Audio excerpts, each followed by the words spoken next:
RAB প্রতিষ্ঠার পর থেকেই দেশের আইন শৃঙ্খলা রক্ষায় শুরু থেকে বিপুল পরিমাণ সামাজিক কাজে ব্যয়বহুল ভূমিকা রাখে র্যাব। অবৈধ অস্ত্র উদ্ধার, অবৈধ অসামাজিক কাজের সরঞ্জাম সহ নকল ওষুধের কাজ এবং বিভিন্ন প্রকার মাদক উদ্ধার করে আসছে র্যাব। এসব ক্ষেত্রে র্যাবের সক্রিয় অভিযানগুলো প্রশংসিত হয়েছে।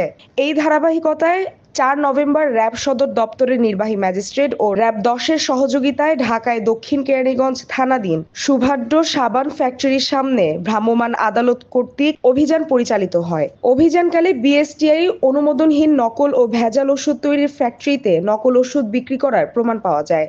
ভ্রাম্যমাণ আদালতের মাধ্যমে ঢাকা জেলার দক্ষিণ কেরানীগঞ্জের থানাধীন সুভাদ্র এলাকায় জয় মণ্ডলকে ২ লক্ষ টাকা নগদে জরিমানা ও বাবুলকে ১.৫ লক্ষ টাকা জরিমানা, একই সাথে বায়েজিদকে ৫০,০০০ টাকা নগদ জরিমানা করা হয়। অভিযানকালে বিপুল পরিমাণ নকল ও ভেজাল ওষুধ জব্দ করা হয়। প্রাথমিক অনুসন্ধানে জানা যায়, নকল ও ভেজাল ওষুধ ব্যবসায়ীরা দীর্ঘদিন যাবৎ এই ঔষধ বাজারজাত করে আসছে। মেয়াদ উত্তীর্ণ ও ভেজাল ওষুধ বিক্রয়ের মাধ্যমে মানুষের জীবন নিয়ে খেলছে ভেজাল ওষুধ তৈরিকারক তাপস কর্মকার।